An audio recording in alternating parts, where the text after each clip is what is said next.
Kailan pa ba marirealize ng partner mo kung gaano ka kahalaga? Baka ma-realize lang ng tao ang halaga mo kung hindi ka na maghahabol sa kanya. Kung hindi mo na siya bibigyan ng tamang atensyon, oras at hindi mo na iiyakan. Minsan, kailangan mong kumilos na parang wala kang pakialam. Iniisip kasi niya na hindi ka mapapagod dahil mahal na mahal mo siya. Totoo, pag mahal mo, hindi ka napapagod doon. Pero yung sakit na ipinaparamdam nila sa atin ang nagpapahina sa atin. Kung sino man ang nakakapanood nito, alam mo sa sarili mo kung gaano ka karapat-dapat.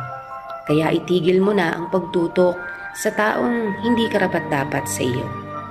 Kung talagang mahal ka, hindi mo kailangang makiusap para sa kanilang oras. Kasi kung talagang gusto ka nila, buong puso nilang ibibigay. Kaya please, mahalin mo ang sarili mo higit kanino man.